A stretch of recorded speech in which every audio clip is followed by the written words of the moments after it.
마태복음 10장 24절부터 33절입니다. 마태복음 10장 24절부터 33절입니다.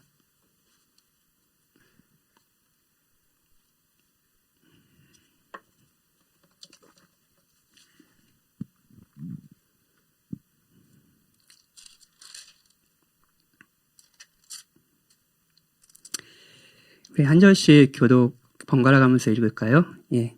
마태복음 10장 24절부터 33절이에요. 저부터 읽을게요. 하나님의 말씀을 들으십시오. 제자가 그 선생보다 또는 종이 그 상전보다 높지 못하나니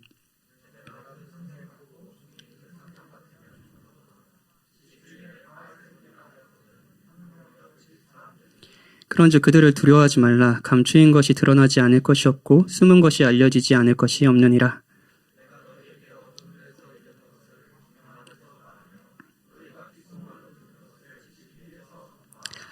몸은 죽여도 영혼은 능히 죽이지 못하는 자들을 두려워하지 말고 오직 몸과 영혼을 능히 지옥에 멸하실 수 있는 이를 두려워하라.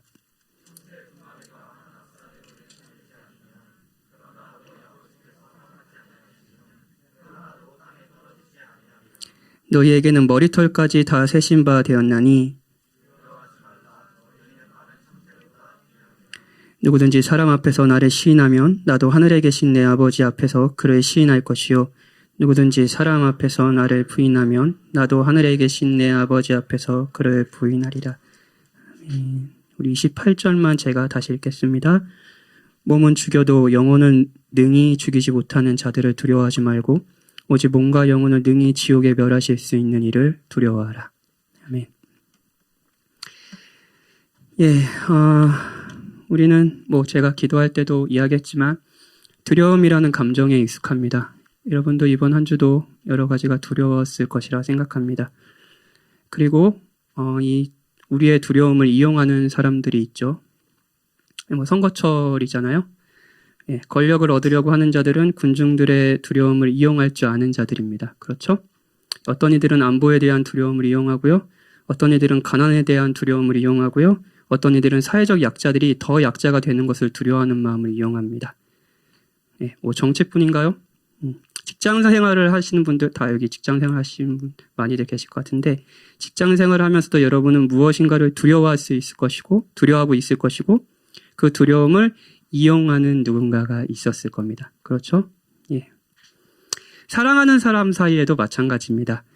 우리는 본능적으로 사랑하면서도요, 서로가 서로의 두려움을 알고 있고요. 그것을 이용할 줄도 압니다. 두려움은 우리에게 정말 익숙한 감정입니다. 최근에 이제 여러분들 많이들 보셨을 것 같은데 여러분들 보니까 저도 본 거예요. 넷플릭스에서 만든 지옥이라는 드라마, 그 드라마도 사실 이 두려움을 다루고 있습니다. 종교라는 것이 기본적으로 사람들의 두려움을 이용한 것이라고 말하는 한편으로는 맞고 한편으로는 틀린 내용이 있는데 중간에 잠깐 이야기할 겁니다. 스포는 안 할 겁니다. 제가 예전에 오징어 게임 보고 그 독서모임 하다가 스포해가지고 엄청 혼났거든요. 그래서 다시는 오징어 게임 한 2년 뒤에 이야기했다. 근데 스포는 안 할 거예요. 예고편을 보면 알 수 있는 내용만 이야기할 거예요. 너무 또 이슈고 여러분들이 관심 있는 주제일 것 같아요. 오늘은 이 감정에 대해 생각해보고 기도하려고 합니다. 두려움이죠. 오늘 읽은 본문에서 예수님은 이제 제자들을 복음을 전하는 일로 세상에 보내려고 하십니다. 일명 파송이라고 부르죠. 그런데 제자들이 예수님을 떠나서 복음을 전한다는 것은 위험에 노출된다라는 것을 의미했습니다. 실제로 17절에 사람들은 제자들을 공회에 넘겨줄 겁니다. 그러니까 그들은 무고하지만 제자들은 무고하지만 억울하게 재판을 받게 되는 일이 일어날 거예요. 뿐만 아니라 회당에서 채찍질하고요. 총독과 임금들 앞에 끌려갈 겁니다. 제자들에게 복음을 전하는 기쁨과 함께 위협도 있을 거라고 예수님은 분명히 이야기하십니다. 그리고 이 사실을 들은 제자들은 아마도 두렵지 않았을까요? 그렇겠죠? 두려워하는 제자들에게 하신 말씀이 오늘 본문이에요. 3가지 대지로 설교하겠습니다. 첫 번째, 두려움의 특징에 대해서 살펴볼게요. 첫 번째는 두려움의 특징이에요. 이것이 권위에 대한 반응이라는 것과 일반적으로 더 큰 두려움이 작은 두려움을 무력화시킨다는 것이 두려움의 특징이라는 것을 이야기해 드릴게요. 두 번째, 그러면 그 두려움을 우리가 어떻게 다뤄야 되는지, 두려움을 다루는 방법입니다. 예수님께서 이렇게 얘기하셨죠. 하나님을 두려워하라. 그렇죠? 그럼 마지막 세 번째, 하나님을 두려워하는 것이 우리가 있는 다른 것을 두려워하는 것과 다른 점이 무엇인지, 이 부분은 우리가 떨며 즐거워한다라는 거예요. 단순히 하나님을 무서워하는 게 아니라요, 그분을 사랑하고 그분을 즐거워하면서 두려워한다라는 거예요. 이거 묘한 감정이죠. 묘한 반응이죠. 이게 세 번째라는 것을 말씀드리겠습니다. 오늘 저는 설교를 마치면서요, 설교를 하면서요, 여러분에게 두려워하지 말라고 할 거고요. 그리고 동시에 두려워하라고 말할 겁니다. 그리고 주께서 우리의 영혼을 참으로 위로하는 두려움으로 이끌어 주시길 바랍니다. 두려움의 특징을 먼저 살펴보죠. 인간은 왜 두려워할까요? 여러분 이번 주도 많이 두려우셨나요? 왜 두려우셨나요? 본문의 제자들은 왜 두려워할까요? 공회에 넘겨지는 것은 왜 두려운 일일까요? 총독들과 임금들 앞에 끌려가는 것은 제자들로 하여금 왜 두려운 일이었을까요? 두려움에 대해서 다양한 방식으로 설명할 수 있겠지만 오늘 설교에서 말씀드릴 것은 두려움이 일종의 권위에 대한 반응이라는 겁니다. 권위에 대한 반응이라는 거예요. 자신은 작아요. 작아요. 그런데 자신이 어떻게 할 수 없는 큰 대상이 있는 거예요.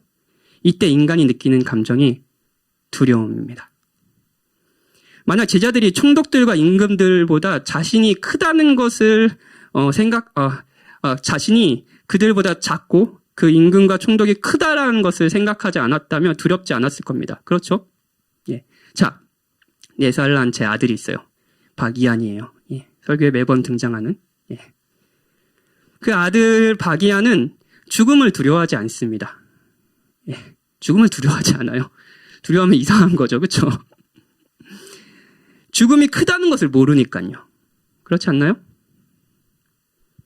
하지만 나이가 들면 들수록 주변 사람 사랑하는 이들의 죽음을 보고요. 또 자신의 몸이 쇠약해진다는 것을 피부로 느낄수록 죽음이 크다는 것, 그리고 그 죽음 앞에 자신이 작다는 것을 알면 이 아이에게도 죽음에 대한 두려움이 생길 겁니다. 그렇겠죠? 우리는 왜 미래를 두려워할까요? 내일을 왜 두려워하죠? 알 수 없는 미래는 자신보다 크기 때문입니다. 그렇죠? 우리가 미래를 통제할 수 있는 사람이라면 우리는 미래를 두려워하지 않을 겁니다. 미래가 우리보다 작다면, 그래서 우리가 미래 위의 권위에 있다면 우리는 미래를 두려워하지 않을 겁니다. 그런데 그런 사람은 없죠. 그래서 미래를 두려워하는 겁니다. 회사 생활을 하면 여러분이 누군가를 두려워하고 있다면 이것도 마찬가지입니다. 여러분이 작다는 것과 그 대상이 크다는 것을 알기 때문에 두려워합니다. 그래서 두려움은 권위에 대한 반응입니다. 여러분이 두려워하는 것을 보면 여러분이 권위를 두고 있는 대상, 그리고 크게 보고 있는 대상이 보일 겁니다. 두려움의 특징 중 더 생각해 봐야 될 것은 큰 두려움이 작은 두려움들을 제압한다는 거예요. 자, 예수님께서 28절에서 단순히 제자들에게 총독들과 임금들, 제자들을 괴롭히는 권력자들을 두려워하지 말라 하고 이 말씀만 하시는 것이 아니고 오히려 그들을 두려워하지 말고 더 큰 일을 두려워하라고 말씀하십니다. 몸은 죽여도 영혼은 능히 죽이지 못하는 자들을 두려워하지 말고 오직 몸과 영혼을 능히 지옥에 멸하실 수 있는 이를 두려워하라.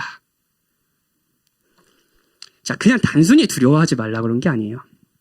큰 두려움으로 작은 두려움들을 제압하라는 거예요. 자, 뭔 말인가 싶죠?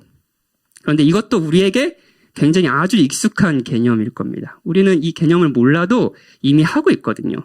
우리가 하고 있는 거예요. 자, 예를 들어 설명할까요? 사회적 약자들, 가난한 자를 돕는 건 그리스도인들에게 당연한 일이죠. 그렇죠? 사회적 약자들을 돕는 거예요. 우리가 하나님 주신 것들을 통해서 사람들을 돕는 거는 아주 당연한 일이죠. 그리고 그렇게 살지 않는 건 자기만 돌보면서 그냥 막 이렇게 사는 건 그리스도인들에겐 두려운 일입니다. 그렇죠? 두렵지 않나요? 두려운 일이에요, 이거는요. 왜냐하면 일단 하나님이 그것을 죄라 명하시고요. 뿐만 아니라 하나님을 생각하지 않아도 일단 사람들이 나를 어떻게 생각하겠어요, 여러분. 그냥 막 되게 남도 돕지도 않고 막 이렇게 구두쇠처럼 살아요. 그럼 뭐라고 그랬어요? 저 이기적인 인간, 저 신앙도 하나님 은혜도 모르는 인간 막 이럴 거 아니에요. 이건 두려운 일이죠. 그렇죠? 두렵지 않나요? 두려운 일이에요. 그런데 가난해지는 것이 더 두렵습니다. 인정받지 못하는 것이 두렵긴 하지만 가난해지는 것이 더 두렵기 때문에 우리는 사랑하기보다는 일에 몰두합니다. 자, 어떤 건지 알겠나요? 나누기보단 더 가지려고 합니다. 가난이라는 두려움이 더 크기 때문에 인정이라는 두려움도 있지만 그 두려움을 제압하는 거예요. 그렇죠? 저희 이야기를 해볼까요? 전 설교 준비를 하면서 이런 생각을 해봤어요. 나는 왜 위선적으로 살까? 위선적으로 살까? 라는 생각을 해봤습니다. 위선이라는 성경의 단어는 이제 가면을 쓰다, 연기를 하다라는 의미가 있어요. 그러니까 실제로 하나님을 사랑하지도 않고 그 율법을 지키는 것을 기뻐하지도 않는데 그런 사람인 듯 연기를 하는 거예요. 가면을 쓰는 거예요. 저는 왜 착한 척을 할까요? 뭐 하나님을 사랑하지 않는데 하나님을 사랑하는 것처럼 하는 거예요. 근데 생각해보면, 여러분 이거 생각해보면 하나님을 사랑하지도 않는데 하나님을 사랑하는 척 하는 거는요 굉장히 하나님을 모욕하는 행동입니다. 하나님의 명예가 더럽혀지는 행동이에요. 결혼하신 분들, 아내가 남편을 실제로 사랑하지는 않는 것 같아요. 근데 둘이 있을 때는 사랑한다고 이야기도 안 해요. 그런데 사람들 앞에 서면 완전 연기하는 거예요. 막 세상 다정하고 막 사랑스러운 사람이 되는 거예요. 막 반찬 떠주고 막 생전 안 하던 짓 막 하는 거예요. 이럴 때 여러분은 어떤 생각이 들겠어요? 모욕당한다는 생각 들지 않겠어요? 이 인간이 나를 사랑하는 게 아니라 모욕하고 있구나 이런 생각 들지 않겠어요? 마찬가지입니다. 제가 위선적으로 살 때 하나님의 명예가 더럽혀지고 있고요. 하나님은 모욕당하고 계십니다.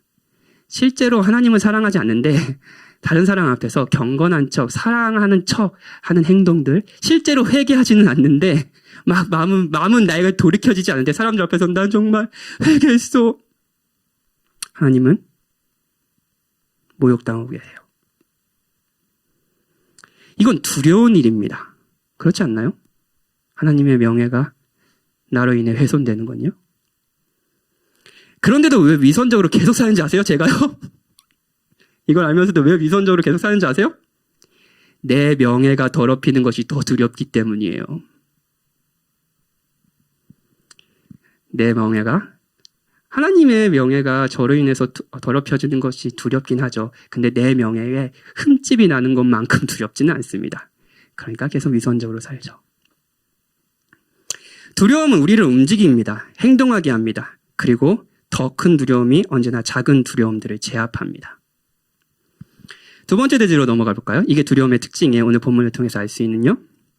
두려움의 특징이 권위에 대한 반응이고 큰 두려움이 작은 두려움을 제압하는 것이라면 이 두려움을 우리는 어떻게 다뤄야 될까요? 이 부분에 대한 예수님의 가르침은 명확합니다. 오늘 제가 다시 한번 읽은 글 말씀이에요. 예수님은 단순히 두려워하지 말라고 이야기하지 않으십니다.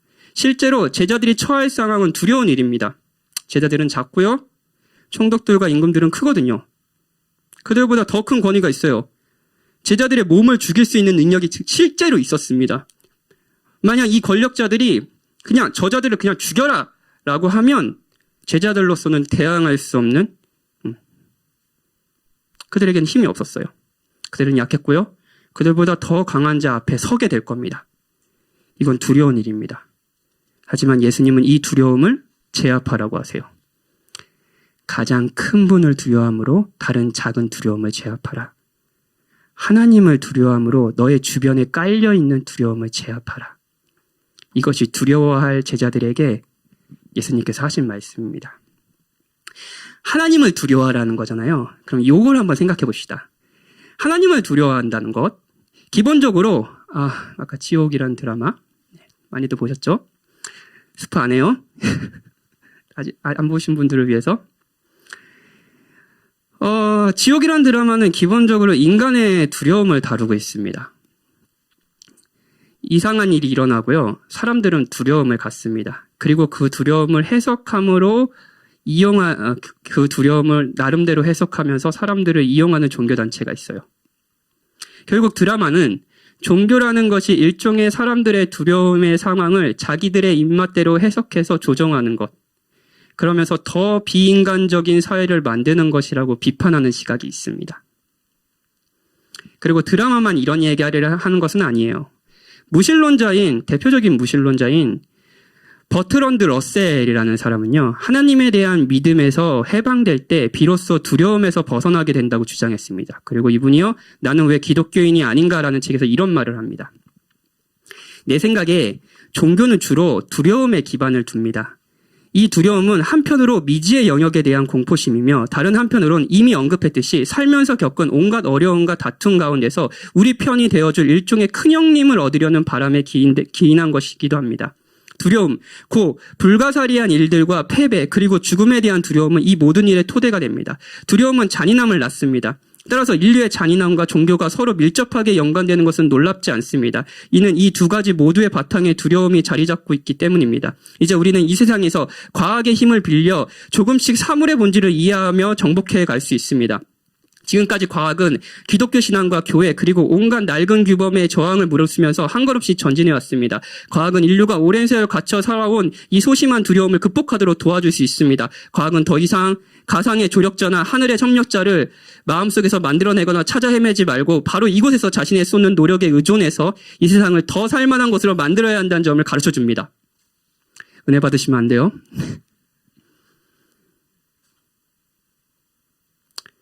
이 무신론자는 인간이 두려움으로 만든 것이 있지도 않은 신이라는 존재이며 이러한 믿음에서 벗어날 때 비로소 두려워하지 않을 것이다라고 주장했습니다.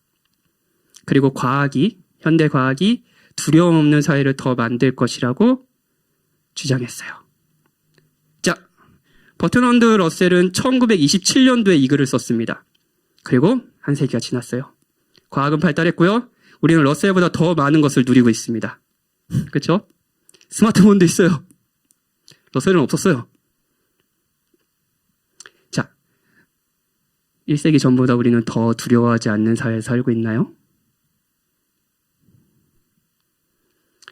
여러분이 만약에 페이스북이든 인스타든 소셜미디어를 하고 계시다면 처음 여러분들이 그것을 할 때 잠재적인 유익, 기쁨을 생각했을 겁니다. 이건 나의 사진도 올리고 사람들과 소통하고 만나지 않아도 소통하고 이런 즐거움 때문에 그걸 하잖아요. 근데 여러분, 이것을 할 때 자신이 타인에게 계속 평가받고 있다는 느낌? 잊혀질지도 모른다는 것을 두려워하게 될 것을 알고 계셨어요? 좋아요 몇 개 찍힐까? 제 설교마다 싫어요 찍는 분? 괜찮습니다. 환영합니다.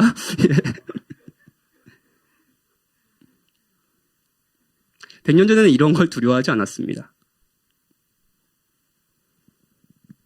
소셜미디어는 기쁨을 주었지만 그 전에 알지 못하던 두려움도 주었죠. 과학은 우리에게 두려움 없는 사회를 주지 않았습니다. 오히려 더 큰 두려움의 사회를 만들었죠. 하나님을 두려워하지 않는다고 두려움이 없어지는 건 아닙니다. 오히려 무엇을 두려워하는지도 모르고 두려워하는 일종의 모순 가운데 살아가게 되죠. 그렇다면 이 사회가 두려움을 어떻게 해소할까요? 마이클 리브스는 떨며 즐거워하다라는 책을 냈어요. 이 책 너무너무 좋아요. 여러분 꼭 한번 읽어보세요. 제가 가져오려고 했는데 안 가져왔어요. 책은 11월에 나온 책인데 마이클 리브스 책이 다 좋거든요. 이 책 좋아요. 예, 읽어보세요. 이제 읽다가 오늘 설교 준비했는데 책에서 이 시대가 두려움을 해소하는 방법을 이렇게 이야기합니다. 그렇다면 우리가 속한 문화는 이 모든 불안을 어떻게 해소할까? 우리 사회는 결코 하나님께 의존하는 모습을 보이지 않는다. 따라서 유일한 해결책은 우리 스스로 그 문제를 처리하는 것일 수밖에 없다. 두려움을요? 어떻게요? 이로 인해 계몽주의 이후의 서구 사회는 사람들의 두려움을 의학적인 관점에서 접근하는 태도를 보여왔다. 이제 두려움은 약물로 치료해야 할 다루기 힘든 질병인 것이다. 여기서 내 말은 사람들의 불안을 완화하기 위해 약물을 쓰는 것이 잘못이라는 의미가 아니다. 그게 절대적인 방법이 아니라는 것이다. 아무튼 하지만 하나의 질병을 퇴치하는 것과 같은 태도로 사람들의 두려움을 제거하려고 시도한 결과 편안함, 두려움이 전혀 없는 상태는 실제적으로 건강 문제에 속한 범주, 심지어는 하나의 도덕적인 범주가 되었다. 과거에는 우리가 겪는 불편함, 두려움이 매우 정상적인 상태로 간주되었지만 이제 그것은 본질적으로 건강하지 못한 상태로 여겨지게 되었다. 이 시대요. 이 시대는 두려움을 단순히 부정적인 건강하지 못한 상태로 이해합니다. 그러나 어찌 보면 약하고 제한적인 인간에게 자신보다 큰 자를 봤을 때 생기는 이 감정은 당연한 겁니다. 이게 건의에 대한 반응이라 했잖아요. 자기가 약해요. 근데 큰 자를 보면서 느끼는 이 두려움은요, 사실 인간에겐 당연한 겁니다. 여러분이 하나님을 두려워하지 않는다고 해서 아무것도 두려워하지 않는 존재가 되는 것은 아닙니다. 다시 한번 말씀드릴게요. 여러분이 자신이 작게 보이고 어떤 대상이 크게 보여 두려워하고 계시다면 그건 병에 걸린 것이 아닙니다. 단순히 부정적인 것만도 아닙니다. 그건 여러분이 사람이라는 증거입니다. 여러분은 사람입니다. 유한하고 작고 힘없는 크고 싶지만 작은 존재고 무한하고 싶지만 유한한 존재. 그게 저 여러분입니다. 그리고 두려움에 떨죠. 이런 우리에게 그리고 제자들에게 예수님은 단순히 두려워하지 말라고 하시지 않습니다. 오히려 가장 큰 대상을 두려워함으로 다른 두려움을 제압하라고 하시죠. 하나님을 두려워하라. 이제 마지막으로 하나님을 두려워한다는 것이 세상을 두려워하는 것과 다른 점에 대해서 살펴보고 설교를 마치겠습니다. 예수님은 하나님을 두려워하지 말라고 하시면서 제가 보기에는 이상한 이야기를 합니다. 예수님은 분명 하나님을 몸과 영혼을 능히 지옥에서 멸하실 수 있는 이라고 명령하시며 그분을 두려워하라고 하셨어요. 그렇다면 그 이후에 정말 지옥이 얼마나 무섭고 하나님이 죄를 얼마나 싫어하시고 그리고 그 심판이 얼마나 끔찍한지 이야기하는 것이 우리 논리상 맞지 않나요? 그렇죠? 그렇죠? 지옥을 멸하실 수 있는 이를 두려워라. 지옥 너 얼마나 무섭지 알아? 이렇게 하시는 게 맞잖아요. 그런데 예수님은 오히려 하나님의 자비를 이야기하십니다. 한 아사리온에 팔리는 참새가 있습니다. 한 아사리온에 2마리 팔리는 참새가 있어요. 아사리온은 지금 우리나라 화폐 가치로 약 6,000원 정도의 화폐 단위입니다. 예, 아사리온도 작은데 그 한 아사리온에 2마리를 살 수 있는 거예요. 그러니까 진짜 작다고 얘기하는 거예요. 참새가요. 그런데 그 참새에게 생명을 주시고 하나님께서 그 참새에게 생명을 주시고 돌보시고 아끼신다고 이야기합니다. 하물며 30절에서는 하나님께서 머리털까지 다 세신 바 되었대요. 하나님께서 귀하게 여긴다는 일종의 수사입니다. 31절 그러므로 두려워하지 말라고 하십니다. 참새도 귀하게 여기는데 너희를 귀하게 여기지 않겠니? 라고 얘기하세요. 자, 예수님 앞에서 뭐라고 얘기했어요? 큰 두려움으로 다른 두려움을 제압하라고 하셨잖아요. 그쵸? 그런데 그 하나님이 자비를 베푸시는 하나님이라고 얘기하는 거예요. 하나님을 두려워하라고 얘기할 거면 우리는 일종의 하나님의 무서움, 하나님의 더 큰 공의, 이런 걸 얘기해야 될 것 같잖아요. 근데 하나님의 자비를 얘기하는 거예요. 이 부분이 하나님을 두려워하는 것과 다른 것을 두려워하는 것의 차이입니다, 여러분. 여러분이 어떤 대상을 무서워할 때 일반적으로 그 대상을 피하려고 할 겁니다. 그렇지 않나요? 여러분 무서워하는 게 있잖아요. 그럼 두려워하는 게 있잖아요. 그럼 피하지 않아요? 또는 그 힘이 너무 크기에 피할 수 없다면 그저 그 대상의 부품이 되어 종속되어 살아가기를 선택할 겁니다. 억지로 선하게도 되겠죠? 하나님을 두려워하는 것이 이런 걸까요? 예레미야 33장에서 하나님은 이스라엘 백성을 바벨론이라는 심판을 하세요. 바벨론에 이제 멸망하게 하시는 심판을 하세요. 그리고 새 언약, 새로운 언약을 맺겠다고 하세요. 그리고 이 새 언약은 진짜로 이스라엘로서는 상상도 할 수 없는 모든 예상을 뛰어넘을 만큼 진짜 놀라운 언약이었어요. 33장 8절부터 9절이에요. 제가 읽어드릴게요. 내가 그들을, 이스라엘 백성을요, 지금 심판하려는 그 민족을요, 내게 범한 그 모든 죄악에서 정하게 하며 그들이 내게 범하여 행한 모든 죄악을 사할 것이라. 이 성읍이 세계 열방 앞에서 나의 기쁜 이름이 될 것이며 찬송과 영광이 될 것이요 그들은 내가 이 백성에게 베푼 모든 복을 들을 것이요 내가 이 성읍에 베푼 모든 복과 모든 평안으로 말미암아 두려워하며 떨리라. 하나님은 범죄한 이스라엘 백성을 정결케 하고 용서하며 그들을 위해 큰 유익을 베푸신다고 약속하셨어요. 그렇죠? 자비와 은혜를 베푸시는 거예요. 백성들의 반응이 뭔가요? 단순히 기뻐하는 것이 아닙니다. 두려워하면서 떱니다. 일반적으로 구약 성경에서 두려워하다라는 단어는 부정적으로도 쓰이고 긍정적으로도 쓰입니다. 두려워하지 말라라고 하더라고요. 여호와를 경외하라고 번역했던 그 단어가 사실은 두려움이란 단어예요. 여호와를 경외하라라고 얘기해요. 이 단어가 왜 부정적으로도 쓰고 긍정적으로도 쓰이냐면 이 단어가 기본적으로 어떤 반응을 의미하기 때문이에요. 이런 거예요. 무언가에 압도된 모습이나 깊은 전율을 느끼며 떠는 모습 또는 침착함을 잃고 비틀거리는 모습이 바로 이 단어가 나타내는 반응입니다. 생각해 볼게요. 여러분, 우리가 전율을 느끼고 떠는 일은 각각의 경우에 따라 다를 수 있어요. 예를 들어 전쟁터에 있는 군인들이 적의 맹렬한 포격 아래 있는 경우와 같은 깊은 공포감에 사로잡혀 몸을 떨 수도 있습니다.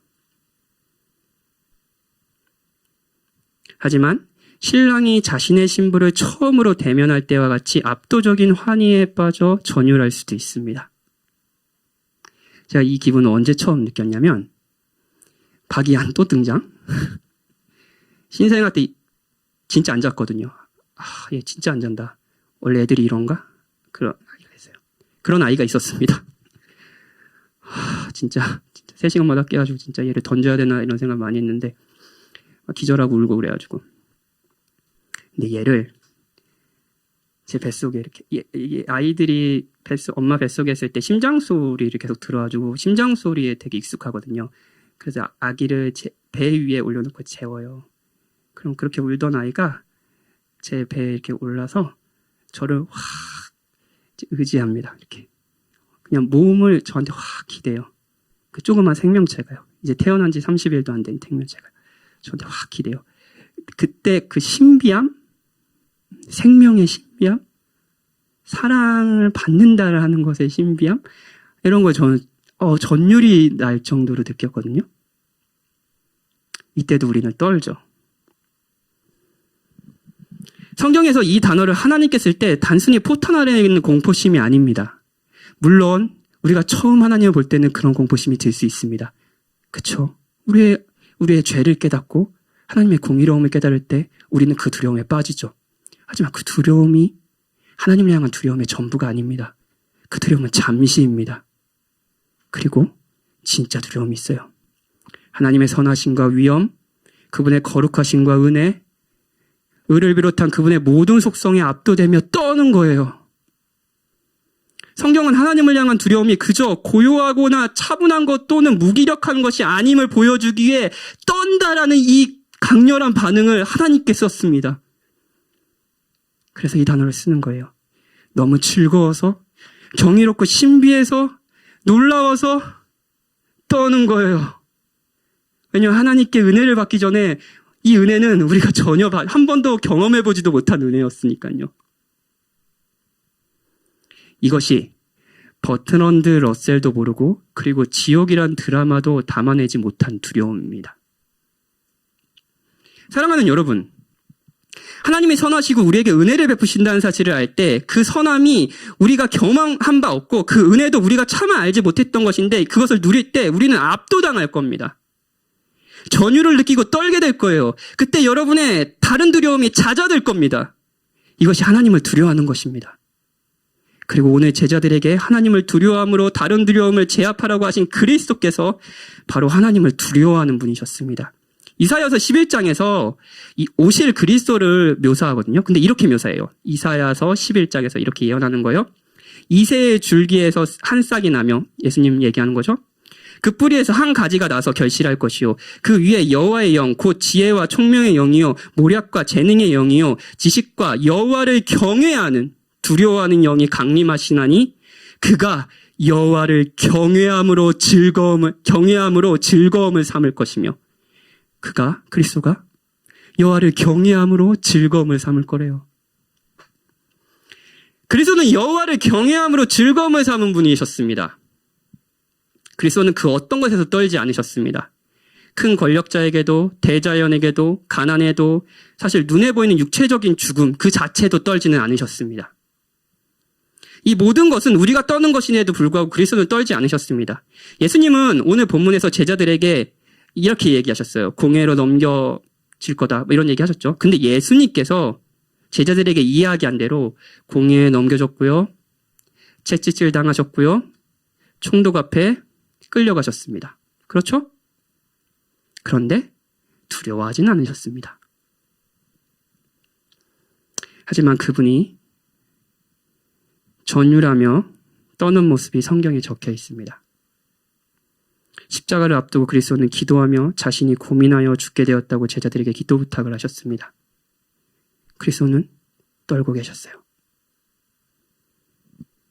그리고 그 대상은 다른 것이 아니라 하나님이었습니다. 그리스도는 정말 하나님을 두려워하셨습니다. 그리스도가 하나님을 두려워한 이유는 우리와 마찬가지로 하나님이 선하시며 은혜가 풍성하신 분이라는 것을 아셨기 때문입니다. 그리고 하나님의 선하심과 은혜가 자신에게는 곧 저주와 심판이라는 것도 알고 계셨죠. 그리스도는 하나님 사랑 앞에 전율하며 떠셔야 했습니다. 오늘 본문에서 우리 주님은 제자들에게 오직 몸과 영혼을 능히 지옥에 멸하실 수 있는 이를 두려워하라고 제자들에게 이야기하셨잖아요. 그리고 바로 그분이 우리를 대신하여 예수님께서 이야기하신 그 지옥의 형벌을 받으셨습니다. 사랑하는 여러분, 그리스도가 하나님의 사랑 앞에 전율하며 떠신 결과가 죄인인 우리가 받아야 할 하나님의 심판과 저주였기에 우리가 하나님의 사랑 앞에 전율하며 떠는 결과가 안식과 행복입니다. 다른 어떤 것보다 십자가에 달리신 그리스도를 바라볼 때 여러분은 하나님을 두려워하게 될 겁니다. 그분의 선하심과 은혜에 압도당하게 될 겁니다. 우리도 그리스도처럼 여호와를 경외하는 영이 강림하시니 그가 여호와를 경외함으로 즐거움을 삼는다라고 하신 것처럼 여호와를 경외함으로 즐거움을 삼게 될 것입니다. 지옥이란 드라마는 신을 두려워함으로 인간이 얼마나 잔인해질 수 있는지를 보여줬습니다. 그렇죠? 그리고 버트런드 러셀도 하나님을 향한 두려움은 잔인함을 낳는다라고 말했습니다. 그렇죠? 그런데 우리가 하나님께 갖는 두려움이 바로 이런 것이라면, 오늘 설명한 바로 이런 것이라면요, 그리스도를 통해 본 하나님의 영광과 아름다움이라면요, 이 두려움은 잔인함을 낳지 않습니다. 여러분, 사랑을 낳을 겁니다. 우리는 서로가 가진 자격을 통해 대하는 것이 아니라 그리스도를 통해 받은 용납과 사랑으로 대하게 될 것이고요. 이 경이로운 두려움 앞에 사람들을 초대하려 할 겁니다. 이것을 모르는 자들을 무시하는 것이 아니라 섬기며 돌봐주려고 할 겁니다. 하나님을 향한 두려움은 잔인함을 낳지 않습니다. 사랑을 낳습니다. 그리스도를 바라보십시오. 그리고 다른 것을 두려워하지 마십시오. 하나님을 두려워하십시오. 기도합시다.